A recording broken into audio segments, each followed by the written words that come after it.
नमस्ते। आप सबका बहुत बहुत स्वागत है और नव वर्ष पर आप सबका बहुत बहुत शुभकामनाएं। मेरी भगवान से प्रार्थना है कि ये नया साल आप सबके जीवन में बहुत खुशियाँ लाए, बहुत आप प्रगति करें और इस साल आपको भगवान ऐसे कई मौके दें कि आपके चेहरे पर मुस्कुराहट बनी रहे। तो ये नया नावल सुरेंद्र मोहन पाठक का नए साल की शुरुआत पे आपके सामने पेश है। तो ये नावल मैंने शुरू किया था थोड़ा सा पहले किया था 31 से आसपास और सोचा था कि मैं फर्स्ट जनवरी से पहले से अपलोड करूँगी, लेकिन मैं और कामों में बिज़ी हो गई, मुझे मौका नहीं मिला रिकॉर्डिंग का, तो मैं नहीं अपलोड कर पाई। तो मैं इसे अब अपलोड कर रही हूँ। तो रिकॉर्डिंग में मैंने शो में बोला कि ये आपको नए साल पे मैं रिकॉर्ड कर रही हूँ लेकिन वो लेट हुआ, तो इसलिए मैं पहले थोड़ा सा आपको नए वर्ष की शुभकामनाएं के बाद ये नावल अपलोड कर रही हूँ। तो उम्मीद करती हूँ आप इसे पसंद करेंगे और जिस तरह से आपने पहले चैनल में अपना प्यार और अपना उत्साह दिखाया और आगे भी ऐसे दिखाते रहेंगे और आगे भी नई नई कहानियों के साथ डिफरेंट कहानियाँ आपसे मुलाकात होती रहेगी। आप सुनेंगे, सराहेंगे। कई बार मुझसे लेट हो जाता है, मैं बहुत रेगुलर पोस्ट नहीं कर पाती हूँ क्योंकि और भी काम होते हैं, इस वजह से नहीं कर पाती। तो फिर भी आप लोग सुनते हैं, कमेंट करते हैं, तो ये मुझे बहुत अच्छा लगता है कि आप सुनते हैं और हौसला अफजाई करते हैं। तो ये नावल भी आपके लिए पेश है और आप इसे पसंद करेंगे। तो नमस्कार। प्रस्तुत है आपके लिए सुरेंद्र मोहन पाठक जी का लिखा हुआ उपन्यास झांसा, जो कि सुनील सीरीज़ का है और यही उपन्यास से इस साल का 2025 का अंत होगा और 2026 की शुरुआत होगी। नए साल आप सबके लिए बहुत ज़्यादा सेहतमंद हो, आपके जीवन में खुशहाली लाए, प्रगति लाए, उन्नति लाए और इस उम्मीद के साथ और भगवान से ऐसी प्रार्थना के साथ कि मैं ज़्यादा से ज़्यादा रिकॉर्डिंग कर सकूं आप सबके लिए, कुछ आपकी पसंद का, कुछ मेरी पसंद का। तो मुझे लगता है आज मंडे है, मैं रिकॉर्ड कर रही हूँ, तो शायद ये मैं वेडनेसडे तक पोस्ट कर पाऊँगी, तो जो कि 2025 का शाम होगी और 2026 की शुरुआत के समय। तो शुरू करते हैं उपन्यास झांसा। पहला दिन 26 जनवरी। ब्लास्ट के चीफ एडिटर मलिक साहब ने अपने सामने बैठे सुनील पर निगाह डाली, जो दर्जे में ब्लास्ट का चीफ रिपोर्टर था, लेकिन जिसे वो अपने बेटे के समान मानते थे। क्या कर रहे हो? उन्होंने पूछा। आपके सामने बैठा हूँ, सुनील सहज भाव से बोला। मलिक साहब ने घूरकर उसे देखा। सुनील उनसे निगाह मिलाने की जगह उनके सर के ऊपर के से पीछे दीवार पर कहीं निगाहें टिकाए हुए था। ये क्या जवाब हुआ? जैसा कि आपका सवाल था, दुरुस्त जवाब है उसके हिसाब से, लेकिन ये मुझे ऐसे कुछ नहीं बताता जो मुझे पहले से नहीं मालूम। ठीक है? क्या ठीक? ये आपको ऐसा कुछ नहीं बताता जो आपको पहले से मालूम था। लगता है अखबार नवीसी कुछ ज़्यादा ही हावी हो गई है तुम पर। वो तो मुझे हमेशा से रही है। Good, I have a special assignment for you. I am all ready for that sir, as ready as a man can get on his honeymoon. बड़ी मेहनत से मलिक साहब ने अपने होठों पर मुखर होती अपनी मुस्कुराहट को काबू में किया। मैं तुम्हें इस चुहलबाजी की, इस स्मार्ट टॉक की तनख्वाह देता हूँ। स्मार्ट टॉक किसने की? तुमने और किसने? अव्वल तो मैंने की नहीं की, तो वो मेरी एडिशनल सर्विस है जो मैं फ्री में करता हूँ। क्या करते हो? चार्ज कर लो, बिल पेश कर दो। Sir, time is money, so let's. सब खर्च कर दो और आ जाएगा, और के बाद और आ जाएगा। सर, आज आप मेरी ज़बान बोल रहे हैं, लिहाजा मैं वाहियात, बेमानी, अनसिविल बातें कर रहा हूँ। अब मैं क्या कहूँ सर? चलो, मजाक बहुत हो गया, मुद्दे पर आते हैं। ये एक स्पेशल असाइनमेंट है, ये कारोबारी कम व्यक्तिगत ज़्यादा है। कैसे? स्टोरी में से कोई और स्टोरी निकल सकती है जो कि हमारे अखबार के भी काम में आ सकती है। मेरा एक दोस्त है, काफ़ी पुराना, लेकिन मेल मुलाकात कोई ख़ास नहीं। आजकल हर कोई बिज़ी है अपनी ज़िंदगी में, इस वजह से। मनसुख कोडिया नाम है। उम्र में मेरे से छोटा है, 53 या 54 का होगा इस वक्त, लेकिन आदतन बंजारा प्रवृत्ति का है। कभी एक जगह टिकता नहीं, इसलिए कारोबार में मुकम्मल दिल नहीं लगा पाता। 4 पैसे एक्स्ट्रा कमा लेता है, उछलने लगता है, घर बार छोड़कर, कारोबार छोड़कर खिसक लेता है और तभी लौटता है जब सारी कमाई फूक चुका होता है। ऐसा वो कई बार कर चुका। अभी पिछली बार तो इस हद तक कि कंगाल हो गया था, सड़क पर आ गया था। कमाल है, कमाल ही है। लेकिन ये कमाल इसलिए नहीं कि वो शख्स गैर जिम्मेदार है, बल्कि इसलिए है कि उसकी रगों में जो बंजारा खून है वो उसे एक जगह टिकने के लिए हमेशा उकसाता रहता है। तो अब वो सड़क पर है? नहीं। क्यों? जिगरी दोस्त ने संभाला। जिगरी दोस्त जो कि बिजनेस में उसका सहयोगी भी है। निस्वार्थ मदद की, निसंकोच मदद की, कोडिया की जानकारी के बिना मदद की। वो कैसे? बिना पैसे केडिया को बताए बिना उसने उसके नाम से कहीं इन्वेस्ट किया। इन्वेस्टमेंट बहुत कारगर निकली, 1 के 20 बन गए। ऐसी मुफीद इन्वेस्टमेंट ने दोस्त के नाम की अपने नाम नहीं की। ऐसा ही हुआ था। या अपने नाम भी की होगी?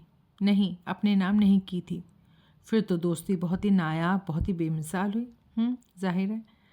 कहीं ऐसा तो नहीं कि दोस्त ने केडिया की दुश्वारी को देखकर उसकी माली इमदाद करना अपना फ़र्ज़ समझा हो, लेकिन दोस्त का मान रखना भी अपना फ़र्ज़ समझा हो, उसकी सेल्फ रिस्पेक्ट को, उसकी ईगो को बनाए रखने के लिए अपना फ़र्ज़ समझा हो। मतलब पैसा पल्ले से दिया हो और बोल दिया हो कि दोस्त के नाम से इन्वेस्टमेंट करके व्यापार में कमाया। अपनी कुर्सी पर झूलते मलिक साहब कुछ क्षण सोचते रहे। मैंने इस बाबत सोचा नहीं था, लेकिन अब तुम्हारे कहने पर मुझे महसूस हो रहा है कि हाँ, ऐसा हो सकता है। गैरतमंद लोगों के बीच ऐसा लेन देन दाता पर ही निर्भर नहीं करता, प्राप्तकर्ता पर भी निर्भर करता है। अहमियत देने की नहीं होती, कबूल किए जाने की भी होती है। गैरतमंद लोगों को खैरात कबूल नहीं होती, भले वो जिगरी दोस्त से हासिल हो रही हो। You said it my boy. Kedia भी ऐसा ही आदमी है। भूखा रहना कबूल कर सकता है, पर किसी के आगे हाथ फैलाना बिल्कुल नहीं। सुनील ने सहमति में सर हिलाया। बहरहाल हो सकता है कि यूं दोस्त ने दोस्त की इज्जत रखी हो, उसकी गैरत को ठेस पहुंचाए बिना उसे अपने पैरों पर खड़ा होने का मौका दिया हो। प्रॉब्लम किसकी है, आपके दोस्त की या आपके दोस्त के दोस्त की? प्रॉब्लम का नाम किसने लिया? मैंने लिया। आपने असाइनमेंट का नाम लिया था सर। प्रॉब्लम है तभी तो असाइनमेंट है, स्पेशल असाइनमेंट। और I think I have this honour sir. You do indeed. Malik साहब एक क्षण ठिठके और फिर बोले, हाँ प्रॉब्लम है। अब वो केडिया के दोस्त की है, बल्कि यूँ समझो कि सीरीज़ ऑफ प्रॉब्लम है। इस शख्स का नाम रणजीत महाजन है और वो केडिया की उम्र का आदमी है। नॉर्थ इंडिया एक्सपोर्ट हाउस के नाम से उसका एंटीक का बिजनेस है, जिसमें कि केडिया भी एक डायरेक्टर है। रणजीत महाजन के साथ कुछ प्रॉब्लम्स पहले से चली आ रही हैं, कुछ अब क्रिएट हो गई हैं, जिसका सामूहिक नतीजा ये हो सकता है कि वो अपने बिजनेस से हाथ धो सकता है। और केडिया कहता है अगर उसके दुश्मनों की बन आई तो वो जेल भी जा सकता है। जेल किस लिए?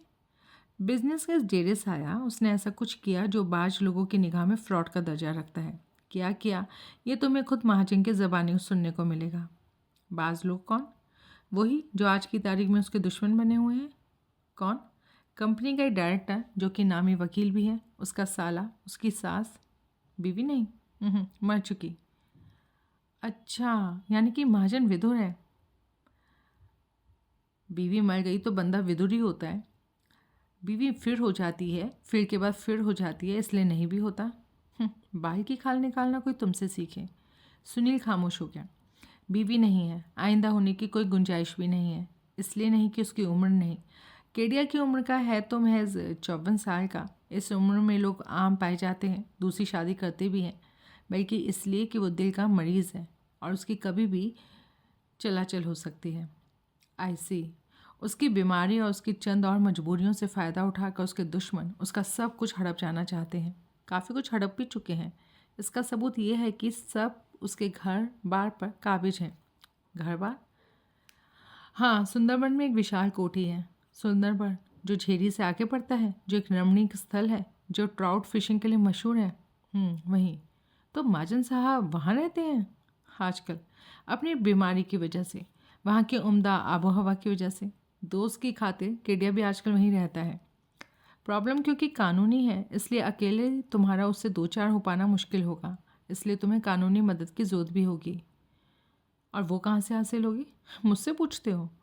ज़रूरी तो नहीं पूछना सर, लेकिन इसलिए पूछा कि शायद इस बाबत आपके जहन में पहले से कोई हो। जो है वो तुम्हें भी मालूम है, फिर भी मेरी ज़बानी सुनना चाहते हो तो मैं एडवोकेट चैटर्जी के बारे में सोच रहा था, जो कि तुम्हारा दोस्त है। आपका भी दोस्त है सर? मेरा तो बस एक जान पहचान वाला है, वो भी तुम्हारी वजह से। तुम्हारे वो दोस्त और कदरदान ही नहीं, बंग बंधु भी हैं, समझे? जी हाँ, उनसे बात करो और सूरत अहवाल का खुलासा करो। हो सके तो महाजन से मिलने सुंदरबन उन्हें साथ ले जाओ। सुंदरबन जाना तो शायद ही वो कबूल करें। वजह आपको मालूम होनी चाहिए। उम्र दराज इंसान है, 74 साल के। राजनगर से बाहर जाना जहमत मानते हैं। अपने खोका शोनील के लिए वो ये जहमत उठा लेंगे। ठीक है, मैं कल उनसे मिलूँगा। आज अभी जी 5 बजे तुमने झेरी के होटल लेक व्यू की लॉबी में केडिया से मिलना है, जो कि तुम्हें साथ में चटर्जी हुए तो उन्हें भी सुंदरबन ले जाने के लिए वहाँ तुम्हारा इंतज़ार कर रहा होगा। 12 तो अभी बज ही चुके। मुझे मालूम है, घड़ी देखना मुझे भी आता है, तो आपने मुझे पहले क्यों नहीं बताया? मलिक साहब ने जलती हुई आंखों से उसकी तरफ देखा। सुनील ने उनसे आंखें नहीं मिलाई। शर्म करो, मैं तुम्हारे बाप की उम्र का हूँ। बाप ही हैं सर, इसी बात का तो एडवांटेज ले लेता हूँ। भले ही मुझे एतराज़ हो सकता है सर, लेकिन क्या लेकिन? दिल से एतराज़ नहीं हो सकता। मलिक साहब की आंखों में क्षण भर के लिए स्नेह भाव झलका, जो कि तत्काल लुप्त हो गया। Now get along. Yes sir, right away sir. Sunil वकीलों की प्रसिद्ध firm Chatterjee and Mukherjee advocates के ऑफिस में पहुंचा, जहां से उसे मालूम हुआ कि चटर्जी उस दिन ऑफिस में नहीं आ रहे थे। वजह किसी को मालूम नहीं थी, या किसी ने बताना मुनासिब न समझा। वो उनके आवास पर पहुंचा। सुनील को वहां हर कोई जानता था, इसलिए किसी ने चटर्जी से मुलाकात में कोई अड़ंगा न लगाया। मुलाकात हुई। चटर्जी अपने बेडरूम पर पलंग पर तकिए के सहारे आधे लेटे कानून की कोई किताब पढ़ रहे थे। सुनील ने उनका अभिवादन किया। वृद्ध ने हौले से गर्दन हिलाकर अभिवादन स्वीकार किया और फिर करीब पड़ी कुर्सी की ओर इशारा किया। क्या हुआ? एंजाइना का मामूली अटैक हुआ। 10 दिन के कंप्लीट बेड रेस्ट का हुक्म हुआ है। कोई चिंता वाली बात तो नहीं? नहीं। बताओ कैसे आए? सुनील ने वजह बयान की। मैं शहर के बाहर जाने से परहेज़ करता हूँ, लेकिन तुम्हारी खातिर जरूर चलता, बशर्ते मेरी हालत वो ना होती जो इस घड़ी है। I understand sir. तुम जाके मिस्टर महाजन की प्रॉब्लम को समझो और फिर यहाँ लौट कर मुझे एक्सप्लेन करो। Then we will see what can be done. ठीक है। किसी तुरंत फुरत मशवरे की ज़रूरत हो तो मोबाइल पर फ़ोन लगाना। नंबर तो मालूम होगा? हाँ, नंबर तो है, लेकिन आजकल मैं मोबाइल का नंबर चालू नहीं रखता। डॉक्टर का हुक्म है ना, तो इसलिए ऑफ़ किया हुआ है। ये एक और मोबाइल है। उन्होंने तकिए के नीचे से मोबाइल निकाल कर दिखाया, जिसकी मेरे पार्टनर मुखर्जी और मेरे डॉक्टर के अलावा किसी को खबर नहीं। इसका नंबर नोट कर लो। सुनील ने किया। झेरी राजनगर से 65 किलोमीटर के फासले पर एक पिकनिक स्पॉट था, जो वहाँ की मनोरम झील की वजह से सैलानियों में बहुत लोकप्रिय था। झील के पश्चिमी सिरे पर आलीशान और इलाके का इकलौता 5 स्टार होटल लेक व्यू स्थित था। झील का वो इलाका झेरी डेवलपमेंट एरिया कहलाता था और संक्षेप में JDA के नाम से जाना जाता था। सुनील उसके आसपास के झेरी गांव, न्यू झेरी टाउनशिप, पुरानी ढक्की जैसे इलाकों से भी वाकिफ था, क्योंकि झील के किनारे किनारे बने ITDC के शानदार कॉटेजेस में से एक कॉटेज रमाकांत का भी था, जहां वो रमाकांत के साथ कभी कभार अकेले भी तफरीह करने असर आया करता था। सुंदरबन वहाँ से 20 किलोमीटर दूर था। होटल की लॉबी में उसके मनसुख केडिया से मुलाकात हुई। मलिक साहब ने केडिया की उम्र 54 साल ना बताई होती तो सुनील उसे 40-42 के ऊपर कभी तस्लीम ना करता। वो दरमियाने कद का आदमी था, जिसके जिस्म पर हड्डी थी या खाल थी, यानी कि चर्बी का कोई नामो निशान नहीं था। रंगत गोरी थी, लेकिन धूप से झुलसी हुई जान पड़ती थी। ज़रूर उसकी तंदुरुस्ती का राज उसका बंजारा पर्वती ही थी, जो उसे जगह जगह भटकाती रहती थी। उस घड़ी वो सूट पहने था और टाई लगाया था, लेकिन लगता था कि इस पोशाक में वो असुविधा को अनुभव कर रहा था। वो बहुत ही गर्म जोशी से सुनील से मिला। मलिक साहब तुम्हारी बहुत तारीफ़ करते थे, वो बोला। ये तो उनका बड़प्पन है। तुम्हें अपने स्टाफ का सबसे ज़हीन नौजवान बताते थे। जर्नलिज्म से तुम्हारी डेडिकेशन को बेमिसाल बताते थे। मेहरबान एम्प्लॉयर अपने मुलाजिमों की ऐसी हौसला अफजाई करते हैं। तुम्हारे साथ कोई और साहब भी आने वाले थे? हाँ, वो एक नामी एडवोकेट थे, लेकिन आ नहीं सके। उनके बिना काम चलेगा? देखेंगे कोई और एडवोकेट। मलिक साहब की राय में कोई और एडवोकेट वाला मामला नहीं है। ठीक है, फिर आओ चलते हैं। कैसे? मैं जीप लाया हूँ। मैं यहाँ तक मोटरसाइकिल पर आया हूँ। उसे यहीं होटल की पार्किंग में छोड़ दो, मैं तुम्हें वापस भी पहुँचा दूँगा। ठीक है। दोनों बाहर जाकर खुली खटखट जीप में सवार हुए। केडियन ने जीप को होटल के कंपाउंड से बाहर निकाला और उसे सुंदरवन के रास्ते पर डाल दिया। जीप के चलना शुरू होते ही सुनील ने अनुभव किया कि जैसी खड़खड़ वो सूरत से लगती थी वैसी असल में नहीं थी। केडियन ने जैसे उसके मन की बात भाप ली हो। बहुत चौकस जीप है, चौकस और मजबूत। मेरे हाउस ट्रेलर को बाखूबी ढोती है। हाउस ट्रेलर यानी कि मेरा चलता फिरता घर। जब मैं ऑन रोड होता हूँ तो इसी में रहता हूँ। और आपको कोई दिक्कत नहीं होती? बिल्कुल नहीं, बल्कि मज़ा आता है। बढ़िया बेड लगी हुई ट्रेलर में छोटी सी किचन भी है, छोटा सा बाथरूम भी, और क्या चाहिए। हाँ, आप सही कह रहे हैं। मैं तो ताज जिंदगी ही बंजारा रहा। मेरी कोई प्रॉब्लम नहीं, ना माली, ना जिस्मानी, ना घर गृहस्थी की। महाजन ने घर बसाया, पैसा कमाने के अलावा कुछ करना ना चाहा। उसकी प्रॉब्लम ही प्रॉब्लम है। तंदुरुस्ती का ये हाल है कि अपने घर की सीढ़ियाँ नहीं चढ़ सकता। तंदुरुस्ती की जगह पैसा है, लेकिन किस काम का? किसी काम का नहीं। दौलत से खुशियाँ नहीं खरीदी जा सकती, सिर्फ ऐसी लानतें खरीदी जा सकती हैं जो बाज़ लोगों को खुशी कर देती हैं। लाख रुपए की बात कही सर आपने, इसलिए आप जो कमाते हैं खर्च कर देते हैं। अच्छा, जानते हो मेरी फितरत। हाँ, मलिक साहब ने बताया। ठीक बताया, ऐसे ही करता हूँ मैं, और ठीक करता हूँ। क्या रखा है तुम लोगों की कंक्रीट के जंगलों में? अपने तौर पर हर कोई बहलाता ही है सर दिल। हाँ, हेनरी फोर्ड ने कहा है, money is like an arm or a leg, use it or lose it. So you are using is by losing it and losing it by using it. That's great. पैसे के मामले में मेरा फ़लसफ़ा यही है, जो दिया वो सदा मेरे पास है, जो खर्चा वो कभी मेरे पास था, जो रखा वो मैंने गंवाया। गुण ज्ञान की बातें हैं सर। बहरहाल बात महाजन साहब की हो रही थी। हाँ, मैं कह रहा था कि महाजन के पास तंदुरुस्ती की जगह सिर्फ पैसा है।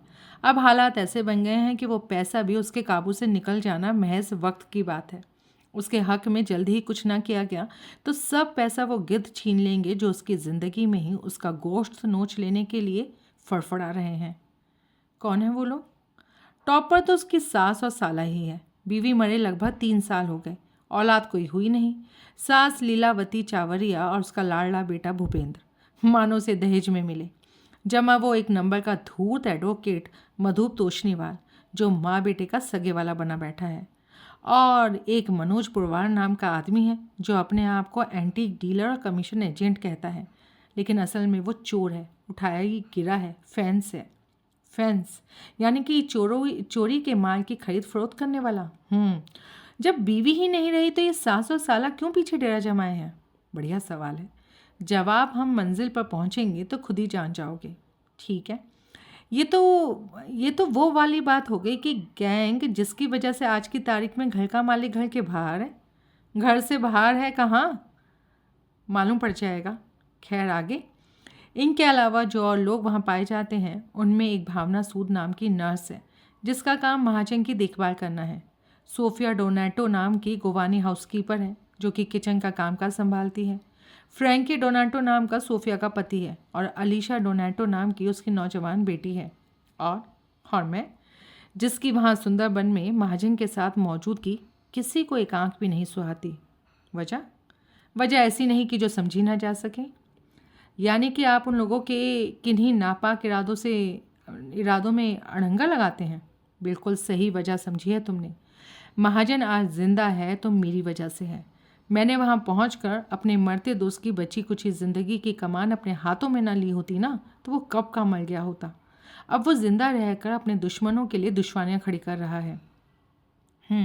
तो महाजन साहब की जान को भी खतरा हो सकता है।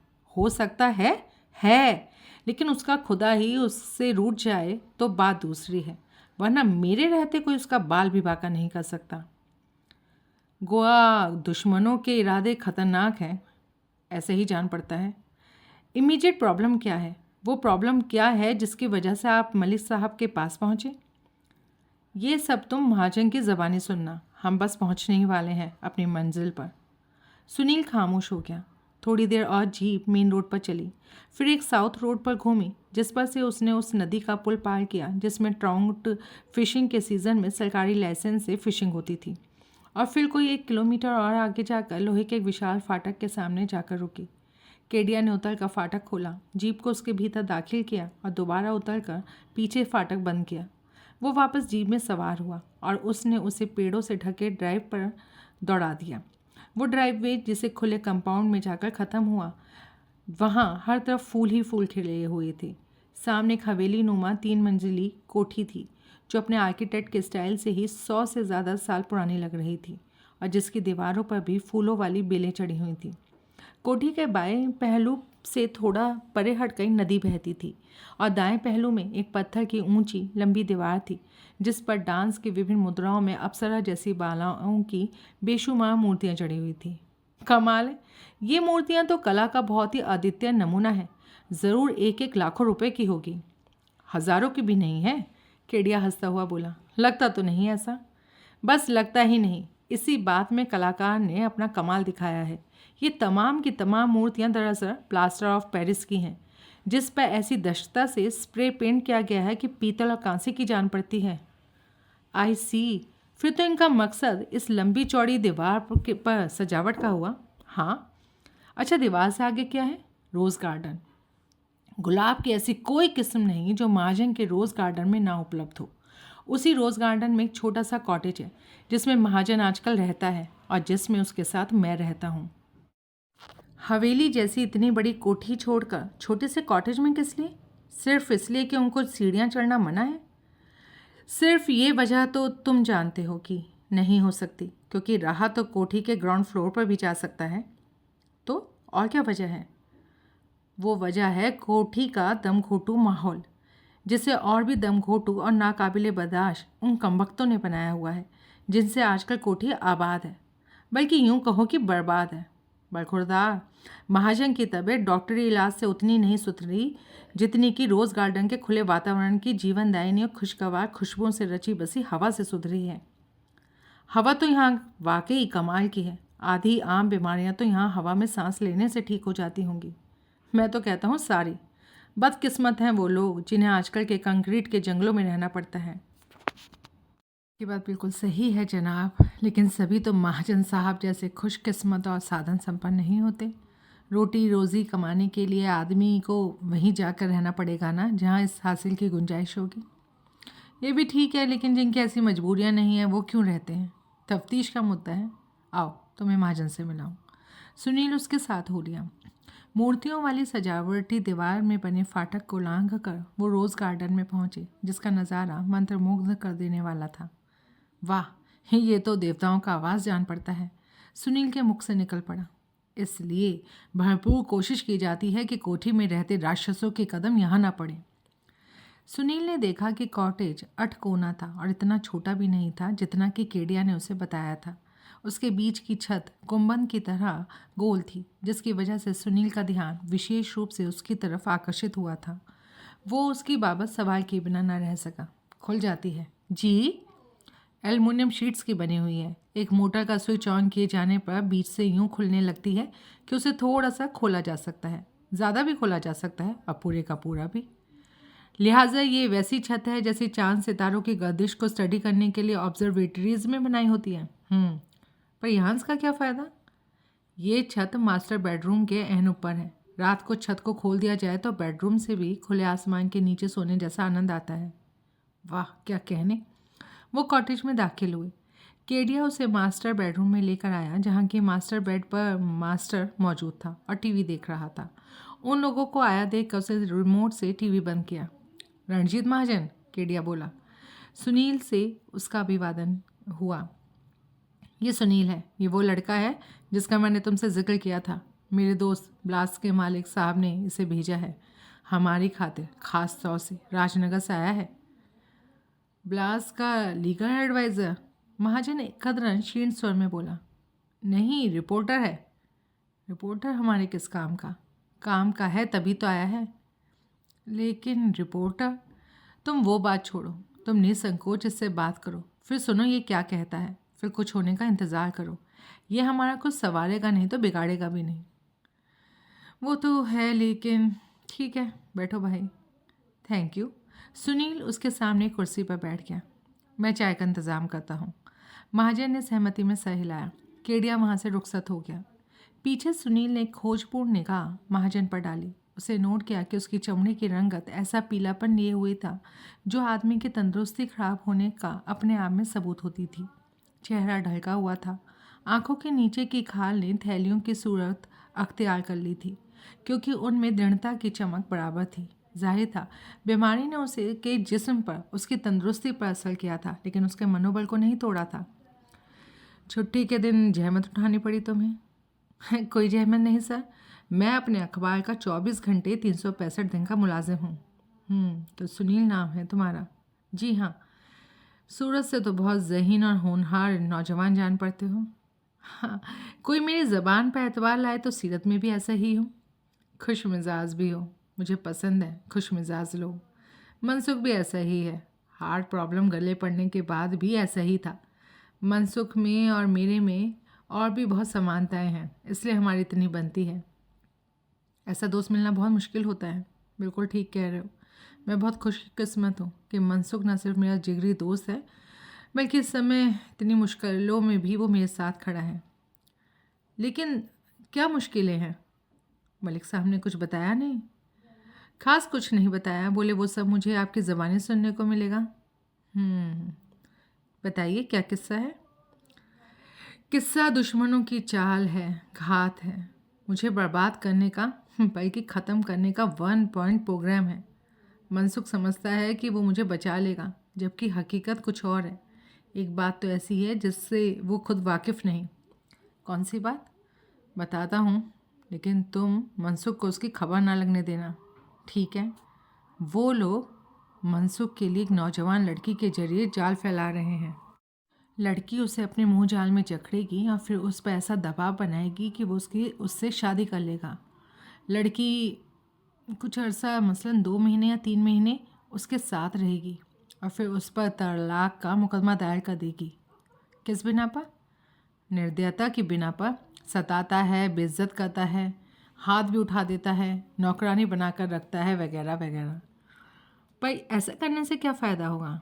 मकसद होगा नॉर्थ इंडिया एक्सपोर्ट हाउस में मनसुख के शेयरों को यूं टाई अप कर देने का कि जब तक कोर्ट का फैसला ना हो जाए तब तक वो बतौर कम्युनिटी प्रॉपर्टी अटैच्ड रहे और मनसुख इनका इस्तेमाल ना कर सके। केडिया के पास कंपनी के 16% शेयर हैं। वो उन्हें बाज़ार में बेच दे तो कंपनी पर दुश्मनों का होल्ड कमज़ोर हो सकता है। बाज़ार में क्यों मिस्टर केडिया, वो शेयर आपको भी तो बेच सकते हैं। दुश्मनों को मेरे से अंदेशा नहीं है, क्योंकि वो जानते हैं कि केडिया के शेयर खरीदने लायक रकम मेरे पास नहीं है। क्या वो ठीक समझते हैं? हाँ, ठीक समझते हैं, लेकिन जो बात नहीं समझते वो ये है कि मनसुख के शेयर अपने बनाने के लिए मुझे किसी रकम की ज़रूरत नहीं। मनसुख मेरा जिगरी दोस्त है, उसे मुझ पर पूरा एतबार है। इतना कि शेयरों की तो बिसात क्या, मैं उसकी जान भी मांगूँ तो हाजिर कर देगा। यानी कि मिस्टर केडिया आपके कहने पर वैसे ही अपने शेयर आपके नाम कर देंगे फ़ौरन? वजह क्या बताएंगे? वजह बताने की ज़रूरत नहीं पड़ेगी, वजह दुश्मन खुद सोच लेंगे। क्या? यही कि मैं अपने और मनसुख के शेयरों को इकट्ठा करके कंपनी को फिर से अपनी ताकत बनाना चाहता हूँ। फिर से? इसका क्या मतलब? जब मुझे पहला दिल का दौरा पड़ा था तो मैंने कंपनी की मैनेजिंग डायरेक्टर की पोस्ट से इस्तीफ़ा दे दिया था। आई सी। तो इस समय एमडी कौन है? मेरा साला भूपेंद्र चावरिया। और वो समझता है कि यूं फिर से खुद को मेजॉरिटी शेयर होल्डर साबित करके आप अपनी ताकत आजमा सकते हैं और उसे एमडी की पोस्ट छोड़ने पर मजबूर कर सकते हैं। हाँ, आपका ऐसा कोई इरादा है? नहीं होता तो मैं पहले इस्तीफ़ा ना देता, अपनी बिगड़ती हेल्थ के बावजूद एमडी की पोस्ट से चिपका रहता। तो फिर मिस्टर केडिया के शेयर अपने नाम कराने का आपका क्या मकसद हुआ? ताकि वो मनसुख के शादी कर लेने पर कम्युनिटी प्रॉपर्टी, पति पत्नी का साझा माल न समझे जाएं और तलाक की सूरत में उनका बंटवारा होने का सवाल पैदा ना हो। इससे बहुत कुछ होगा। अपनी रुपया उजाड़ने की कंपल्सिव आदत की वजह से मनसुख कंगाली से उभरा है। आज की तारीख में उसके पास कोई नाम लेवा संपत्ति है तो वो शेयर है। ज्यों ही उस औरत को पता चलेगा कि वो शेयर मनसुख के कब्जे से निकल गए हैं और अब उसके कब्ज़े में नहीं आ सकते तो वो मनसुख से शादी के ख्याल से भी परहेज़ करने लगेगी। वो औरत है या लड़की? 26-27 साल की है, जो कहना चाहो कह लो। खूबसूरत है, वो तो है यकीनन। मैं उसकी खूबसूरती को बहुत कम करके आंकने की कोशिश भी करूं तो मुझे यही कहना पड़ेगा कि खूबसूरत है। नाम क्या है? दीक्षा भटनागर। कहाँ रहती है? राजनगर में। मकलोट रोड पर कोई वर्किंग गर्ल्स हॉस्टल है उसमें, लिहाजा वर्किंग गर्ल है। पक्का नहीं मालूम। उस हॉस्टल में तो वर्किंग गर्ल्स ही रहती हैं। तो होगी वर्किंग गर्ल, लेकिन आजकल तो वर्क से किनारे ही होगा, क्योंकि अक्सर तो यहीं या झेरी में ही मंडराती रहती है। बहरहाल आपकी दिलचस्पी दोस्तों के शेयरों में नहीं, उसके वेलफेयर में है। दोस्त को ठगे जाने से बचाने के लिए आप उन पर काबिज होना चाहते हैं। बिल्कुल। Very good. तो आपने अपना good deed of the day कर लिया। अपने जिगरी दोस्त को एक एडवेंचरस औरत के चंगुल में जकड़े जाकर अपना पुलंदा बनवाने से बचवा लिया। इसमें आपका क्या भला हुआ? प्रत्यक्ष में कोई भला नहीं हुआ, लेकिन परोक्ष में हुआ, क्योंकि दुश्मनों का मनसुख पर वो वार भी असल में तो मेरे पर ही होगा ना। मनसुख का ऐसे किसी बखेड़े में फंसकर बर्बाद होने उनके लिए मुफीद है, क्योंकि यूं मैं कमज़ोर पड़ जाऊंगा। मनसुख अपने ही झमेलों में ऐसा लपेटा जाएगा कि उसके पास मेरी सुध लेने का वक्त ही नहीं होगा। वो लोग मुझे बर्बाद करना चाहते हैं और अपने इसी मिशन के तहत मुझे बिना मदद के देखना चाहते हैं। अब तो आप ऐसे नहीं हैं, अब तो सुनील भाई मुल्तानी आपका दाहिने हैं। ये तुम्हारा पूरा नाम है? ऐसे ही मेरी बात के पहले हिस्से पर भी गौर कीजिए। मैंने अर्ज़ किया था कि अब तो आप ऐसे नहीं हैं। दुश्मनों को इस बात की खबर नहीं। लग तो सकती है, नहीं लगेगी। मेरी बाबत कोई सवाल होगा तो आप क्या कहेंगे? यही कि तुम एक फैमिली फ्रेंड के साहबजादे हो और हाउस गेस्ट हो। House guest? लेकिन मेरा तो यहाँ रहने का कोई इरादा नहीं। इस वक्त क्या हो? हाँ, मैं समझ रहा हूँ आपकी बात। जब तक हो तब तक तो हाउस गेस्ट ही हो। करेक्ट, मैं समझ गया हूँ आपकी बात। अब मैं फिर पूछ रहा हूँ आपसे कि आपकी दुश्वारी क्या है, आपकी खुद की प्रॉब्लम क्या है। उस प्रॉब्लम को ठीक से समझने के लिए पहले तो मैं ये समझना ज़रूरी है कि मेरी बीवी की मौत के बाद भी क्यों मेरे इन लॉज मेरे पर हावी हैं। मेरी बीवी की वजह है उसकी, जिसे मेरे फाइनेंशियल लाइफस्टाइल से एतराज़ ही नहीं, अंदेशा भी था। कैसा? यही कि एक दिन मैं शेरों की ऊंच नीच का शिकार होकर सब कुछ गवा बैठूंगा और मनसुख की तरह सड़क पर आ जाऊंगा। हमेशा इस संदेशों को लेकर वह हलकान रहती थी। तो क्या ऐसा मुमकिन था? नहीं, पर उसको कौन समझाता। उसकी तसल्ली के लिए मैंने अपनी तकरीबन सारी संपत्ति उसके नाम कर दी, ताकि आप उसके साथ खिलवाड़ ना कर सकें। हाँ, बीवी राजी हुई लेकिन राजी रह ना सकी। क्यों? मर गई खामखा। अच्छी भली थी। 4 दिन तेज़ बुखार आया, फिर ख़त्म। बुखार की वजह भी डायग्नोज नहीं हो सकी। मर गई तो मुझे पता चला कि मेरे लिए भारी पंगा करके गई थी। पीछे एक वसीयत छोड़ गई थी, जिसमें वो अपनी माँ लीलावती और भाई भूपेंद्र को अपना वारिस करार देकर गई थी। पता नहीं ऐसा उसने नादानी में किया, जानबूझकर किया, किसी के बहकावे में, या खुद ही मूर्खता के हवाले होकर किया, लेकिन उस वसीयत का जो नतीजा निकला वो मुझे बर्बाद कर देने वाला था। उस वसीयत के तहत मैंने जो अपनी संपत्ति बतौर तोहफा उसके नाम की थी, उसके कानूनी वारिस उसके भी सहजी मालिक बन बैठे। ओह, अब हो सकता है मेरी नादान बीवी का ध्यान इस बारीकी की तरफ ना गया हो। उसने समझा हो कि उसकी मौत के बाद उसके अधिकार में मौजूद मेरी संपत्ति अपने आप फिर मेरी हो जाने वाली थी। अपनी वसीयत की बाबत वो यही समझ रही हो कि वो अपनी पर्सनल एसेट्स को अपनी माँ और भाई के नाम कर रही थी। वो वसीयत लागू हुई? होनी ही थी। फिर आप अपनी बर्बादी से कैसे उभरे? मैं कोर्ट में गया। मैंने कोर्ट को बताया कि कैसे मेरी बीवी मेरी संपत्ति की मालिक बनी थी। लिहाजा उसकी मौत के बाद अगर मेरी संपत्ति ऑटोमेटिकली फिर मेरी नहीं हो सकती थी, तो भी उसका दर्जा पति पत्नी की कम्युनिटी प्रॉपर्टी का था, जिसे मेरी बीवी अकेले अपने ज़ाती अख्तियार में आगे किसी को पास ऑन नहीं कर सकती थी। जज ने इस दलील को कबूल किया और फैसला किया कि उस संपत्ति का बराबर का बंटवारा होगा। नतीजन मैं पूरा बर्बाद होने की जगह आधा बर्बाद हुआ। लेकिन कोर्ट का जो फैसला मैंने सर माथे लिया, उसने मेरे इन लॉज को भड़का दिया। ज़बानी तो वो मेरे दुश्मन नहीं बने, सामान्य व्यवहार करते हैं, लेकिन असलियत यही है कि वो अब मुझे बिल्कुल पसंद नहीं करते। मेरा साला भूपेंद्र अपने आप को बड़ा 30 मार का समझता है। समझता है कि अपनी ऊंची काबिलियत का इजहार करने का असल में उसे कोई मौका ही नहीं मिला, वरना वो कहाँ का कहाँ पहुँचता। कहाँ पहुँचा होता? कहीं नहीं पहुँचा होता। जहाँ पहुँचा हुआ है वहाँ भी इसलिए पहुँचा हुआ है कि बहन की वसीयत के जरिए दौलत उसे छप्पड़ फाड़ के मिल गई है। आगे दूसरा ब्रेक उसे ये मिला, मुझे दिल का दौरा पड़ गया, मुझे मजबूरन बिजनेस से रिटायरमेंट लेना पड़ा। अब वो लोग मेरी मौत का इंतज़ार कर रहे हैं, जबकि मनसुख ने आकर मुझे संभाला, जैसे आपने कभी उसे संभाला था। हाँ, यही समझ लो। लेकिन इन कमबख्तों ने इस प्रोटेक्शन का भी तोड़ निकाल लिया। एक छिपकली उसकी पीठ पर चढ़ा दी, जिसने इस उम्र में मनसुख का भीजा घुमा दिया। लेकिन मिस्टर केडिया समझदार और दुनियादार आदमी है, वो इस षड्यंत्र को नहीं समझते। मनसुख इसे षड्यंत्र माने तो ना, वो तो कहता है सच्चा प्यार है, दिल से दिल मिले हैं, खुदाई हुक्म नादिर हुआ है, दो दिल एक हो जाएं। और शायद ऐसे ही हो।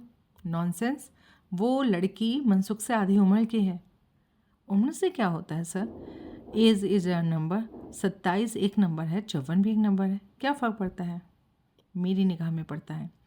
54 कोई ज़्यादा बड़ी उम्र नहीं होती। इससे कहीं ज़्यादा बड़ी उम्र के लोगों के नौजवान लड़कियों से दिल लग जाता है, शादी करते हैं, गृहस्थी बसाते हैं, सुखी से रहते हैं।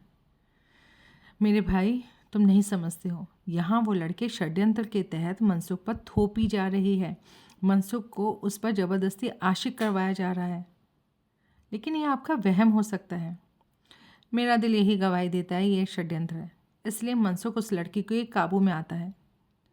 तो आ जाए, कंपनी में उसके शेयर में उसके काबू में मैं नहीं आने दूंगा।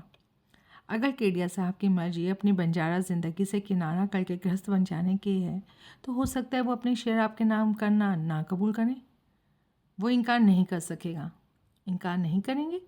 अपनी आइंदा ज़रूरियात को हाईलाइट करके आपसे उम्मीद करेंगे कि आप इस बाबत इसरार ना करें।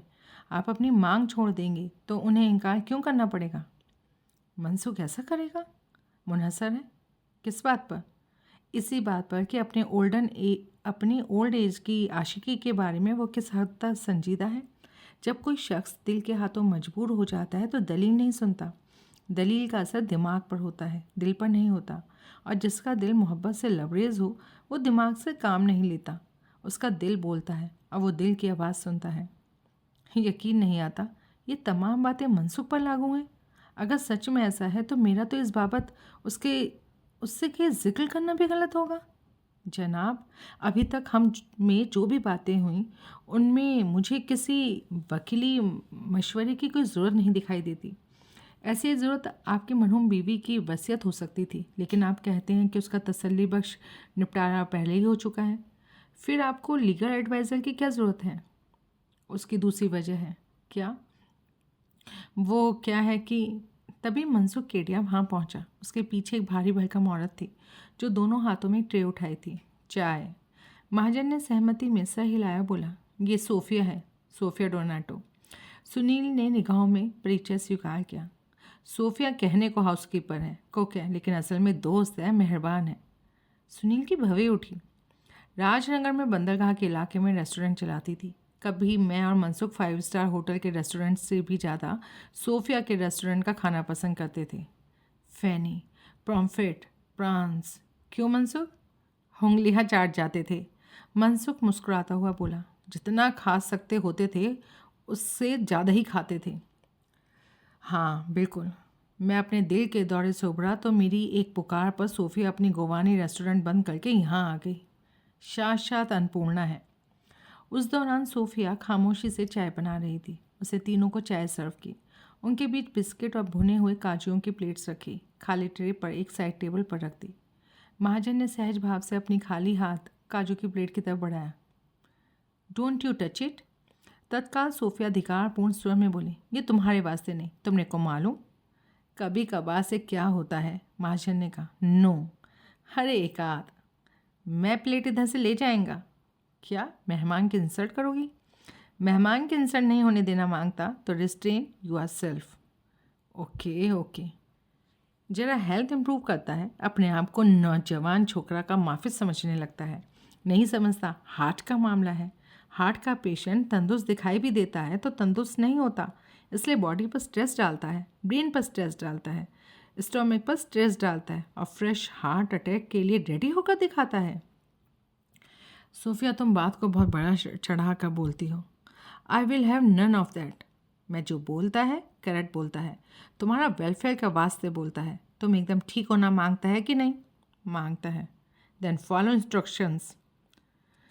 ठीक है भाई, हाथ तो क्या निगाह भी नहीं उठाऊंगा काजू की प्लेट की तरफ। क्या बोला doctor? Cashew nuts full of cholesterol, okay, and cholesterol bad for heart, no? Yes yes. So there, smoke करता है मैन? सुनील को तत्काल एहसास न हुआ कि वो सवाल उससे किया गया था। हाँ करता तो हूँ। इधर नहीं करने का, फिर ये भी करेगा, बोलेगा एक से क्या होता है क्या? ओके मैं नहीं करूँगा। जबकि चाय की तरफ हाथ बढ़ाते हुए सुनील के जहन में जो पहला ख्याल आया था वो सिगरेट सुलगाने का ही आया था। That's like a good boy, Sofia बोली। फिर वो खामोशी से वहाँ से रुखसत हो गई। देखा, पीछे मनसुख केडिया बोला, कैसी सिंसियर औरत है। दुर्लभ है आजकल के ज़माने में तो ऐसे मिलना। आपने इसकी बेटी का जिक्र किया था, क्या नाम बताया था? अलीशा, अलीशा डोनेटो। कितनी बड़ी है वो? 21 साल की। फिर तो कोई खास बड़ी ना हुई। इस उम्र की बेटी का तो माँ के साथ रहना समझ में आता है, लेकिन पति साथ किस लिए? क्योंकि फ्रैंकी एक नंबर का हरामी है, पैरासाइट है, फ्रॉड है। फ्रॉड भी? टॉप क्वालिटी का। दरअसल वो सोफिया का दूसरा पति है। सोफिया की इकलौती औलाद अलीशा उसके पहले पति से है। फ्रैंकी यूं ज़ाहिर करता है जैसे उसने सोफिया से शादी करके माँ बेटी पर एहसान किया हो, जबकि हकीकत ये है कि शादी करके सोफिया ने उस पर एहसान किया है। पट्ठा ऐश करता है सोफिया के सदके। तो सोफिया को कोई एतराज़ नहीं। उसके एतराज़ को खारिज करने के लिए फ्रैंकी ने बहुत बढ़िया कहानी गढ़ी है। कहता है कुछ साल पहले किसी तांत्रिक ने उस पर कोई तंत्र मंत्र कर दिया था। वो एक होते हुए भी 2 जने ही हो गया। जी? डॉक्टर जैकाइल और मिस्टर हाइड की तरह। जैसे डॉक्टर जैकाइल का मिस्टर हाइड एक विकृत रूप था, वैसे ही उस पर जॉनी हावी है। जॉनी, जिसे वो अपनी सेकेंडरी पर्सनैलिटी, दोहरा व्यक्तित्व बताता है। कोई भी वाहियात हरकत करता है तो उसका इल्ज़ाम जॉनी पर मढ़ देता है। कोई भी गलत नाजायज़ काम करता पकड़ा जाता है तो बड़ी मासूमियत से कह देता है जॉनी ने कराया। नशे में टुन होना, होश में आने पर बोल देना, जॉनी ने जास्ती पिला दी। उसका किसी भी तरह का धोखा, फरेब या फ्रॉड पकड़ा जाए तो कह देता है जॉनी हावी हो गया। इसकी हर मर्ज की दवा जॉनी है, जो कि किन्हीं खास घड़ियों पर इसके सर पर सवार हो जाता है। कहता है जॉनी उसका जानी दुश्मन है, जो कि उसका पीछा नहीं छोड़ता। ऐसा बेताल है जो विक्रम की पीठ पर सवार नहीं होता, खुद विक्रम बन बैठता है। और कोई इसकी बात पर यकीन करता है? टॉप का ड्रामेबाज है। सभी का तो नहीं, कुछ तो यकीन कर ही लेते हैं। उन्हें ये यकीन दिलाई देता है। बीवी को? सोफिया तो तकरीबन हमेशा ही उसकी बातों में आ जाती है और उसे फटकारने की जगह उससे हमदर्दी दिखाने लग जाती है। कोई काम धाम नहीं करता? करता है। जब कभी करता है तो बड़ा कलरफुल धंधा करता है, नकली एंटीक का। नकली एंटीक का? हाँ, ऐसे करामाते जानता है कि ताजी बनवाई पीतल या कांसे या तांबे की मूर्तियों को 200 साल, 400 साल और कभी कभी तो हज़ारों साल पुरानी साबित करके दिखा देता है और उन्हें उस पीरियड की दुर्लभ कलाकृतियाँ बताकर ऊंचे दामों में बेच देता है। यह ऐसी कलाकृतियों को सीधा बेचने की जगह किसी प्राचीन इमारत के खंडरों में दफना देता है और मनोज पुरवार की मदद से आर्ट प्रेमियों में यह अफवाह फैला देता है कि वहाँ कोई दुर्लभ खजाना दबा हुआ था। वो खंडर उसने कौड़ियों के मूल कब्जे में क्या होता है, जिससे कि वहाँ गड़े दुर्लभ खजाने के नाम पर ऊंचे दामों पर बेच देता है। कमाल है। ऐसा कई बार कर चुका है। एक बार तो सिर्फ खंडर ही बेचा। खरीदार ने खुदाई करवाई तो अंदर से कुछ ना मिला, नकली मूर्तियाँ भी नहीं। तो कभी फौजदारी नहीं हुई इस चक्कर में? अभी तक तो खैरियत ही है। कोई छोटी मोटी बात होती तो मनोज पुरवाल संभाल लेता है, सोफिया संभाल लेती है। सोफिया भी? हाँ, एक बार किसी को चांदी का गुलाबदान ये कह के बेच दिया कि वो मालिक नूरजहाँ का है, मलिका नूरजहाँ का है। ग्राहक ने उसे आके किसी विदेशी एंटीक प्रेमी को बेचने की कोशिश की। उसने अपने एंटीक स्पेशलिस्ट से जचवाया तो नकल की पोल खुल गई। ग्राहक ने फ्रैंकी को पकड़ा तो वो पसल गया कि डील जैसा था, कंप्लीट हो चुका था, इसलिए वो कुछ नहीं कर सकता था। ग्राहक के अंडरवर्ल्ड से कनेक्शन थे। नतीजन उसने फ्रैंकी की सुपारी लगवा दी। फ्रैंकी का दम निकल गया। जो पैसा ग्राहक से झाड़ा था उसे तो वो अयाशी में उड़ा चुका था, क्योंकि जॉनी गले पड़ गया था। नतीजन उसकी जान बचाने के लिए तमाम पैसा सोफिया ने चुकाया। और इस वाक़े के बाद तो फ्रैंकी सुधरा होगा। कैसे सुधरे? वो थोड़े ही कुछ करता है। उससे तो जो कराता है जो नहीं कराता है, जो कि उसका अक्स है, और जो जब उसे कमज़ोर पाता है उस पर हावी हो जाता है, उस पर अपना कब्जा बना लेता है। कोई जानी वानी नहीं है, महाजन मुंह बिगाड़ कर बोला। सब स्टंट है उसका, जिस पर सोफिया को यकीन दिलाने में वो अक्सर कामयाब हो जाता है। मनोज पुरवार के साथ उसकी अच्छी जुगलबंदी लगती है, सुनील ने बोला। पुरवार उससे भी ज़्यादा पहुंचा हुआ आदमी है, केडिया ने कहा। उसकी तो सबसे अच्छी जुगलबंदी है ही, मेरी सास और उसके सपूत से भी खास, महाजन बोला। खास? सुनील की भवें उठी। कभी तो उनकी शय पर यहाँ डेरा जमाए है। कैसी शय? ज़ाहिरा तौर पर तो शय कारोबारी ही है, लेकिन असल बात कोई और भी हो सकती है। मुझे लगता है इस धूर्त आदमी का माँ बेटे पर कोई होल्ड है, जिसके तहत वो जो चाहता है इनसे करवा लेता है। मसलन? महाजन कुछ क्षण खामोश रहा। उसने चाय का एक घूंट हलक से उतारा, फिर बोला। जैसे कि मैंने तुम्हें बताया था, हेल्थ ग्राउंड्स पर मैंने रिज़ाइन करने के बाद से नॉर्थ इंडिया स्पोर्ट हाउस का एमडी मेरा साला भूपेंद्र है। जब से वो एमडी बना है, कंपनी के आनन फानन दाएं बाएं एंटी कलाकृतियों के या उनके संभावित प्राप्ति स्थलों के सौदे कर रहा है, और ऐसा हर सौदा मुझे मालूम हुआ है बाजरिया मनोज पुरवार हुआ है, और बतौर दलाल उसने कंपनी से भरपूर दलाली हासिल की है। तो इसमें क्या खराबी है? देखने में कोई खराबी नहीं, लेकिन तकरीबन डील इतने आनन फानन और बिना सोचे विचार किए हुई है कि मुझे दो शक हैं। एक तो ये कि पुरवार ने जबरन वो डील्स कंपनी पर थोपे हैं, और साफ लफ्ज़ों में कहूँ तो यूँ समझो कि भूपेंद्र की बाह मरोड़ कर उसे वो डील कबूल करने को मजबूर किया है ताकि वो चांदी काट सके। दूसरे, ये भोपाल और पुरवार की कंपनी को चूना लगाने की मिलीभगत भी हो सकती है। कैसे? भाई, कोई गलत डील होती है, एंटे का कोई अप्रमाणित सौदा होता है, तो नुकसान किसका होगा? कंपनी का। ऐसी डील से हुए घाटे को कौन झेलेगा? कंपनी। अब अगर ऐसे किसी डील की दलाली में भूपेंद्र का भी हिस्सा मुकर्रर हो तो कंपनी पर जो बीती सो बीती। भूपेंद्र तो फ़ायदे में रहा ना। नफ़ा नुकसान कंपनी का और आगे कंपनी के शेयर होल्डर्स का, लेकिन ब्रोकेज में से किकबैक सिर्फ भूपेंद्र का। ये तो अपनी रोटियां सेकने के लिए कंपनी की जड़ें खोदने वाली बात हुई। आप इस सिलसिले में रोक नहीं लगा सकते? मौजूदा हालात में नहीं। क्यों नहीं लगा सकते? एमडी का पद त्याग देने के बावजूद कंपनी के शेयर होल्डर तो आप अभी भी हैं ना। मिस्टर केडिया भी हैं, फिर क्यों? क्योंकि मेजॉरिटी ऑफ शेयर्स उसके कब्ज़े में है, और कंपनी के फैसलों में मेजॉरिटी ऑफ शेयर होल्डर्स की चलती है। आप मेजॉरिटी शेयर होल्डर्स नहीं बन सकते? बन सकता हूँ। उन लोगों को ऐसा अंदेशा भी बराबर है, तभी तो वो लोग इस खुफिया वार की। महाजन ने सशंक निगाह केडिया पर डाली और फिर अर्थपूर्ण स्वर में बोला। तैयारी कर रहे हैं, जिसका मैंने तुमसे जिक्र किया था। कैसा खुफिया वार? केडिया ने बोला। उनका वो वार चल गया तो उनकी वोटिंग में ऐसी मेजॉरिटी बन जाएगी जो हिलाई नहीं जा सकेगी। कैसा वार? केडिया ने फिर पूछा। लेकिन आप ऐसा नहीं होने देंगे। सुनील भी महाजन की तरह केडिया के सवाल को नज़रअंदाज करता हुआ बोला। उस वार का तोड़ तो आपने पहले ही सोचा हुआ है। दुरुस्त, लेकिन उतने से भी मेरी मेजॉरिटी नहीं बनती। मेजॉरिटी बनाने के लिए मेरे लिए और भी काफ़ी कुछ करना लाजमी है। यानी कि आपके फिर से एमडी बन पाने के मामले में अभी दिल्ली अभी दूर है। मैंने पहले ही कहा, एमडी बनने की मेरी कोई मंशा नहीं, लेकिन मैं ये ज़रूर चाहता हूँ कि मेरी ये मंशा हथौड़े की तरह उन लोगों के सर पर तनी रहे।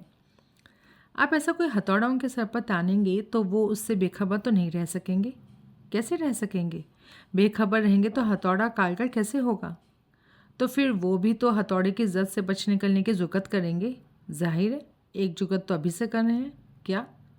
जब मैं एमडी था तो मुझे राजस्थान की एक सैकड़ों साल पुरानी हवेली के खंडरों में दफन दुर्लभ कलाकृतियों की खबर लगी थी, वो भी खुफिया।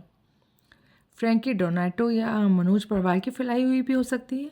नहीं, वो खबर एंटीक के एक जेन्युइन खजाने से ताल्लुक़ रखती थी। उसमें कोई धोखा या फरेब नहीं था, इसकी मैंने भरपूर गारंटी की थी। इस बात पर भी भरपूर गौर किया था कि दुर्लभ कलाकृतियों का कोई बड़ा जखीरा क्योंकि उस हवेली के खंडरों में दफन हुआ होना संभव था। वो सौदा बहुत बड़ा था, इसलिए उसमें फंसने से पहले मैंने बहुत व्यापक रिसर्च की थी, मुकम्मल गारंटी की थी कि उन कलाकृतियों से ताल्लुक़ रखती जो कहानी थी वो सच्ची थी और प्रमाणित थी। क्या कहानी थी? जिस पीरियड की कलाकृतियाँ उस हवेली के विस्तृत खंडरों से बरामद होने की उम्मीद थी, उस पीरियड की नायाब कलाकृतियों का एक बड़ा जखीरा पहले से अस्तित्व में है और उससे ताल्लुक़ रखती डिटेल देश विदेश के आर्ट मैगजीन्स में और कैटलॉग्स में आम पाई जाती है। वैसी 64 मूर्तियों का अस्तित्व स्थापित है जो कि सोने की है, 1 फुट साइज़ की और 1 किलो वज़न की है। अप्सराओं के नृत्य की विभिन्न मुद्राएं दर्शाती है, किन्नरियाँ कहलाती हैं और 14वीं सदी में उज्जैनी के सम्राट के श्रृंगार की शोभा के लिए बताई जाती हैं। उनसे जुड़ा प्रमाणिक इतिहास से बताता है कि उन 64 मूर्तियों में से 28 हमारे उस वक्त के अंग्रेज़ हाकिम चोरी करके इंग्लैंड ले गए थे। 5 महाराष्ट्र में महाराष्ट्र में एक बेलगाम में एक म्यूज़ियम है, वहाँ है। 23 नई दिल्ली के नेशनल म्यूज़ियम में है और बाकी 8 का कोई अता पता नहीं। वो 8 उस राजस्थानी हवेली के खंडर में दफन थी? नहीं, क्योंकि 8 मूर्तियों के सदके वो जखीरा ना बड़ा कहला सकता था ना बेशकीमती। तो जो कहानी मेरी जानकारी में आई थी वो ये कहती थी कि वो मूर्तियाँ राजस्थानी मूर्तिकारों ने घड़ी की थी, जिन्होंने उनका सोने में फाइनल वर्जन बनाने के पहले उनके नमूने के तौर पर, प्रोटोटाइप के तौर पर वो मूर्तियाँ पहले कांस्य में बनाई थी, फिर तांबे में बनाई थी और फिर पीतल में बनाई थी। इतना कुछ हो जाने के बाद वैसी 64 मूर्तियाँ सोने की बनाई गई थी और उज्जैन के सम्राट को सौंपी गई थी। तो आप ये कहना चाहते हैं कि प्रोटोटाइप के तौर पर बनाई गई कांसे, तांबे और पीतल की 192 मूर्तियाँ राजस्थान के उस खंडर हवेली में दफन थी? हाँ, इस कहानी से जुड़ा इतिहास ये कहता है कि वो हवेली उस दौर के इस अद्भुत कला में प्रवीण राजसी कारीगरों की निर्माणशाला थी। चलिए, ये स्थापित हो गया कि आपके व्यापार से ताल्लुक़ रखता कोई अनमोल खजाना कहीं उपलब्ध था और तब उसकी खबर सिर्फ आपको थी। तब आपने क्या किया? जाहिर है मैंने बिना ये जाहिर की कि असल में मुझे उससे छुपी कितनी अनमोल कलाकृतियों की खबर थी, उसे अचल संपत्ति के तौर पर खरीदने का फैसला किया। लेकिन इस फैसले को अमल में लाने में 2 फच्चर थे। एक तो बावजूद कहानी की प्रामाणिकता के हो सकता था वहाँ से कुछ भी ना बरामद हो पाता। पहले तस्दीक करना मुमकिन नहीं था कि खंडर में आपके मतलब का कुछ था या नहीं था, क्योंकि खुदाई का जिक्र आते ही बेचने वाले के कान खड़े हो जाते। खुद वही लोग किसी गड़े खजाने की कल्पना करने लगते। फिर या तो वो सेल से मुकर जाते या कीमत 10-20 गुना बढ़ा देते या ऑल्टरनेट कस्टमर तलाश करने में जुट जाते। दूसरे, हमारे मुल्क में यूँ बरामद होने वाला हर गड़ा माल, आर्टिफैक्ट्स, प्रेशस मेटल्स, कुछ भी हो, सब गवर्नमेंट की प्रॉपर्टी माना जाता है। लिहाजा खुदाई का चुपचाप निहायत खुफिया तरीके से होना ज़रूरी था और ऐसा उस हवेली के मालिकाना हकूक़ हासिल के बिना हो पाना मुमकिन नहीं था। हाँ सुनील, तुम एकदम ठीक समझे हो। और दूसरा फच्चर क्या था? वो हवेली 20 एकड़ के प्लॉट में बनी हुई थी और हवेली के साथ उसके इर्द गिर्द की ज़मीन जो कि उसकी 4 दीवारी के भीतर आती थी, उसे भी खरीदा जाना ज़रूरी था। इस वजह से वो सौदा एक बड़ा रकम का था जो मेरे पास नहीं थी। आपके पास नहीं थी या कंपनी के पास नहीं थी? मेरे पास नहीं थी। आपके पास होना क्यों ज़रूरी था? क्योंकि उस बड़े सौदे में कंपनी ने मेरी वजह से फंसना था, इसलिए कंपनी का नुकसान मैं नहीं चाहता था। मैं चाहता था कि उस सौदे के बैकफायर कर जाने की वजह से कोई नुकसान हो तो वो मेरा हो। सुनील ने हैरानी से उसकी तरफ देखा। उसकी हैरानी में अविश्वास का भी पुट था जो उन दोनों से नहीं छुपा। लिहाजा एक अच्छे डील के मुनाफे से कंपनी को महरूम रखने की आपकी कोई मंशा नहीं थी? सुनील बोला।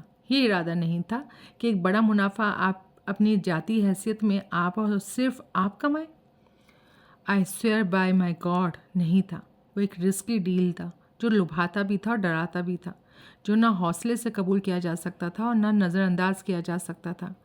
इसलिए कंपनी के जोखम में डालने की जगह मैंने खुद जोखम उठाने का फ़ैसला किया था। मुनाफे की सूरत में बोर्ड ऑफ डायरेक्टर्स को सब बता देने का और मुनाफा कंपनी के हवाले कर देने तक का मेरा इरादा था। कमाल, ये महाजन नहीं है मिस्टर सुनील, केडिया बोला। महाजन है, ये महान व्यक्ति है। मैं पूरा ख्याल रखूँगा, सुनील बोला। कि विदा होते वक्त आपकी चरण रच लेना, मैं भूल ना जाऊँ। हाँ, मजाक कर रहे हो? नहीं भगवान, तुम मेरा मजाक उड़ा रहे हो। अच्छा, आप बात को आगे बढ़ाइए। तो फिर वो सौदा आपने किया और कैसे? मैंने पैसा कंपनी का लगाया, लेकिन सौदा अपने नाम से किया। That's not fair. जानता हूँ, लेकिन मैंने जो कुछ किया इस सोच के तहत किया कि मैं एक बहुत छोटे अरसे के लिए कंपनी के खाते से वक्ती उधार के तौर पर पैसा निकाल रहा था, और डील बैकफायर कर जाता तो मैं दूध से धोकर कंपनी की रकम उसके खाते में वापस जमा करता। भले ही इस कोशिश में मेरा सब कुछ बिक जाता, मैं खुद बिक जाता। तो आपने तो बहुत बड़ा रिस्क लिया। हाँ, लेकिन कंपनी को उस रिस्क के हवाले होने से बचाया भी तो। और नतीजा क्या निकला? बहुत सुखद निकला।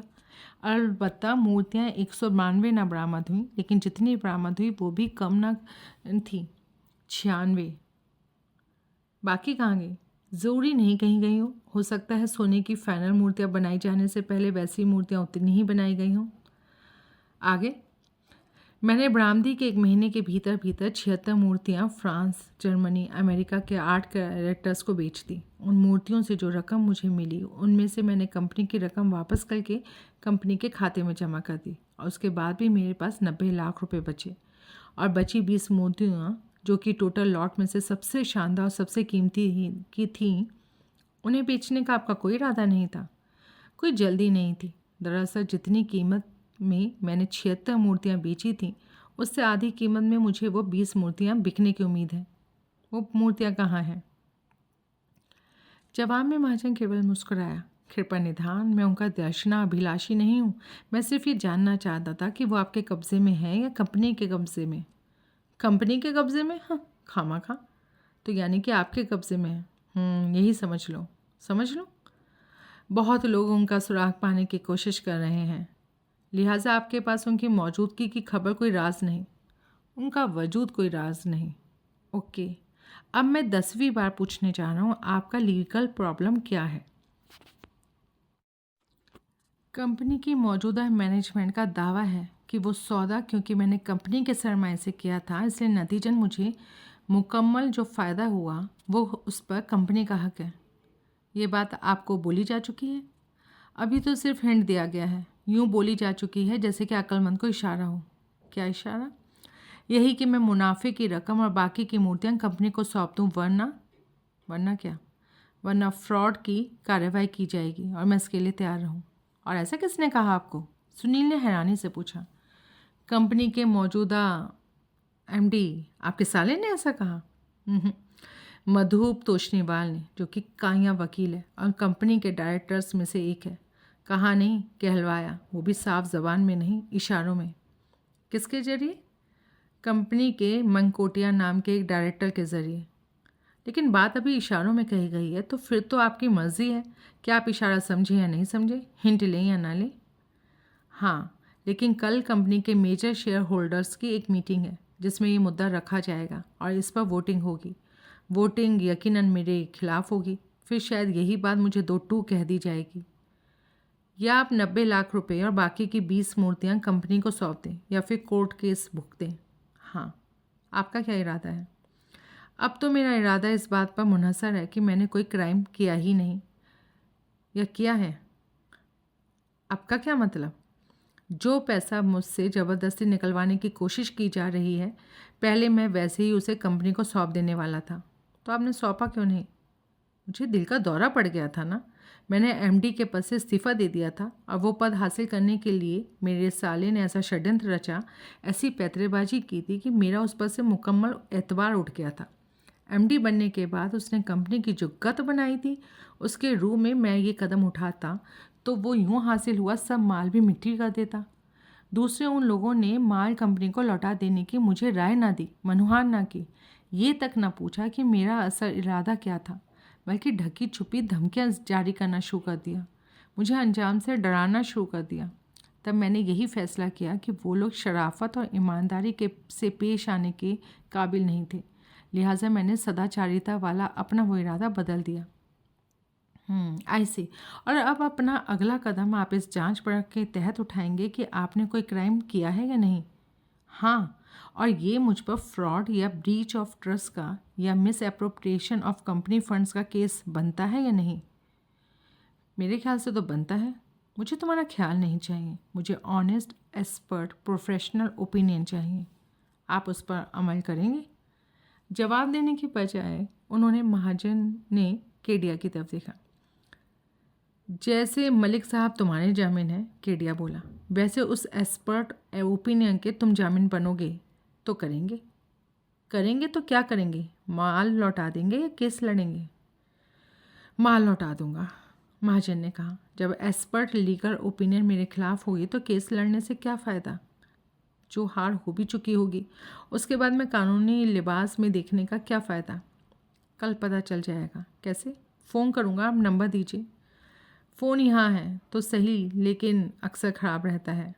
वो फ़ोन नंबर आप दीजिए जो आपका अपना पर्सनल मोबाइल नंबर है। शाम तक मेरे बजाय आपका फ़ोन ना बजे तो आप मेरा मोबाइल बजाइएगा। ठीक है। नंबरों का आदान प्रदान हुआ। कोई और बात? सुनील ने पूछा। हाँ, एक बात और, वो भी लीगल ओपिनियन की है, इसलिए मैं समझता हूँ इसका जिक्र करने में कोई हर्ज नहीं। क्या? गोवा में वालपोई के करीब एक निपट देहाती इलाके में सोफिया की पुश्तैनी प्रॉपर्टी थोड़ी सी ज़मीन है जो कि कभी काश्तकारी के काम आती थी, लेकिन टोटल निगलेक्ट की वजह से आजकल किसी काम नहीं आती। वो ज़मीन बेचने की कोशिश की जाती तो कोड़ियों के मौल ही बिकती। मेरा राजस्थान वाला डील जब उजागर हो गया, उसका नफ़ा नुकसान सामने आ गया, तो उससे प्रेरणा लेकर हमारे महान कलाकार, हमारे ग्रेट कॉर्न आर्टिस्ट, हमारे नटवर लाल फ्रैंकी डोनेटो ने उस ज़मीन की फर्जी औकात बनाई और उसे महंगे दामों पर बेच दिया। किसे बेच दिया? कंपनी को बेच दिया। हमारे आलम फाजिल सुजान, मौजूदा एमडी भूपेंद्र चावरिया साहब को बेच दिया। औकात कैसे बनाई ज़मीन की? सेंट फ्रांसिस की एक नकली मूर्ति बनाई, 1 महीने में उसे 200 साल पुराना किया, उसे उस ज़मीन में दबा दिया, मूर्ति बरामद करवाई, वैसी और मूर्तियाँ वहाँ से बरामद होने की संभावना पर उत्तेजित होकर दिखाया और ज़मीन खूब ऊंचे दामों पर बाजेरिया हमारे सुपर ईटेड साले साहब कंपनी के मत्थे मर दी। बाद में सेंट फ्रांसिस की बरामद वो नकली निकली और कोई मूर्ति उस ज़मीन से निकली नहीं। निकलती तो यकीनन कर्टसी फ्रैंकी डोनेटो, वो भी नकली होती। अब कंपनी फ्रॉड की दुहाई दे रही है। क्या फ्रॉड साबित किया जा सकता है? पता नहीं किया जा सकता है या नहीं, यही तो पता लगाना है। ठीक है, मैं आगे पता लगाऊंगा। वैसे इस बाबत फ्रैंकी क्या कहता है? कहता है जॉनी ने मरवा दिया कमबख्त, फिर उस पर काबिज होकर बैठ गया और पता नहीं क्या करवा डाला। ऐसा कहना तो एक तरह से कबूल करना हुआ कि फ्रॉड हुआ है। हुआ तो है, उसने थोड़ी ही किया, वो तो जॉनी ने किया। उसे तो पता ही तब चला था जब जॉनी अपनी करतूत कर चुका था, उसका प्रिंट छोड़ के जा चुका था। तो जो पैसा हाथ आया वो भी जॉनी ले गया। वो कैसे ले जाएगा? वो तो वो ही है। वो है जिसे फ्रैंकी जानता है, फ्रैंकी पहचानता है, फ्रैंकी महसूस करता है, फ्रैंकी भुगतता है। तो असल में पैसा कहाँ गया? कुछ सोफिया को दे दिया, कुछ खा पी के बराबर कर दिया। और सोफिया क्या कहती है? यही कि उसका इन बातों से कुछ लेना देना नहीं, वो फ्रैंकी की करतूत है, इसलिए फ्रैंकी भुगते या जॉनी को भुगतने के लिए आगे करे। और पैसा? कौन सा पैसा? कैसा पैसा? होगा तो फ्रैंकी के पास होगा। सुपर। तभी एक वर्दीधारी नर्स ने वहाँ कदम रखा। सुनील ने उसे देखा। वो कोई 25 साल की लंबी ऊंची खूबसूरत लड़की थी जो कि अपनी नर्स की सफ़ेद ड्रेस में बहुत अच्छी लग रही थी। ये भावना सूद है, महाजन बोला। मेरी नर्स। भावना, ये सुनील है, मेरे दोस्त का बेटा। हेलो देयर, भावना सूद मधुर स्वर में बोली।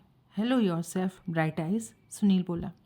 भावना ने नुमाइशी मुस्कुराहट सुनील की तरफ उछाली और महाजन की तरफ आकर्षित हुई। कब से बातें कर रहे हैं आप? अब आपको रेस्ट करना चाहिए। भाई, घर में मेहमान आया है, कोई तो रियायत होनी चाहिए। आप कीजिए बातें, आपका क्या चाहता है? डॉक्टर पाहवा को मालूम होगा तो वो मेरी खबर लेंगे। बस 5 मिनट और। ये कैप्सूल लीजिए और जूस का गिलास पकड़िए और कैप्सूल मेरे सामने खाइए ताकि मुझे यकीन हो जाए कि आपने इसे फेंका नहीं। क्यों फेंकूंगा भला? अपनी जान का दुश्मन हूँ क्या मैं? जल्दी कीजिए और खाली गिलास लौटाइए। महाजन ने आदेश का पालन किया। भावना ने एक सरसरी निगाह फिर सुनील पर डाली और बोली, अब मेरी समझ में आया कि सोफिया आज डिनर के लिए चिली चिकन क्यों बना रही है। क्योंकि घर में मेहमान आया है। मेरी वजह से बना रही है तो मेहनत जाया कर रही है, क्योंकि मैं डिनर तक नहीं रुकने वाला। Mister, you will be missing a treat. Sorry. Better luck next time. बहरहाल चिली चिकन ज़ाया नहीं जाएगा, मेरे हिस्से का ये लोग खा लेंगे। नहीं, ये नहीं खा पाएंगे। महाजन साहब का तो परहेज़ का खाना है और केडिया साहब ने आजकल ऐसा खाना अपने दोस्त की खाते छोड़ रखा है। रियली? केडिया साहब यहीं अपना और महाजन साहब का खाना खुद बनाते हैं, डॉक्टर पाहवा की हिदायत के मुताबिक। कमाल है, ऐसी कुर्बानी, यकीन नहीं आता। सोफिया का फेथ केडिया साहब के बनाए रखने में नहीं है। वो कहती है कि परहेजी खाना तो कोठी की किचन में तरीके से बनाया जा सकता है। वो बनाती है, जब वैसा बनाती है तो खा भी लेते हैं। केडिया बोला, चिली चिकन तो मेरे ख्याल से महाजन साहब को वो ही नहीं खाने देगी। एक काजू तो खाने नहीं दिया। महाजन हंसता हुआ बोला, वही तो। सोफिया कहती है, भावना ने कहा, कि किसी तंदुरुस्त आदमी को जान से मारना हो तो उसे रोज़ केडिया साहब का बनाया खाना खाने पर मजबूर कर दिया जाना चाहिए। क्यों भाई, हम मर गए क्या? केडिया ने एतराज़ भरे स्वर में बोला। आप लोगों को जहर मार करने की आदत हो गई है। मैंने नहीं कहा ऐसा सर, सोफिया ने कहा। केडिया हंसा। ये लिव इन नर्स है? सुनील ने पूछा। हाँ, यहीं रहती है, तभी तो मुझे 24 घंटे इसकी तवज्जो हासिल होती है। डॉक्टर पावा ने इसको यहाँ मेरे इंतज़ाम के लिए रखा है। तो ये तो कॉटेज में रहती नहीं जान पड़ती? कोठी में रहती है, पहली मंजिल में बेडरूम है इसका।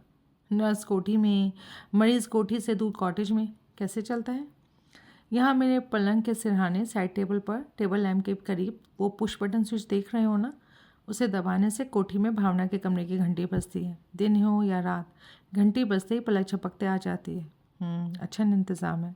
फिर भी नर्स को आपके करीब होना चाहिए, वो ज़्यादा फ़ायदेमंद नहीं होता? कितना करीब? यहाँ डबल बेड पर मेरे साथ सोया करें?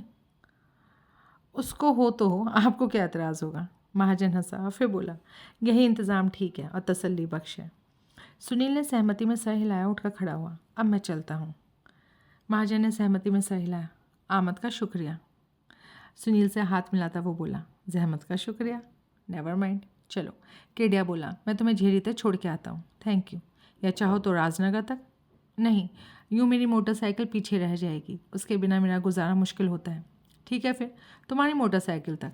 महाजन का एक बार फिर अभिवादन करके सुनील उसके साथ हो लिया।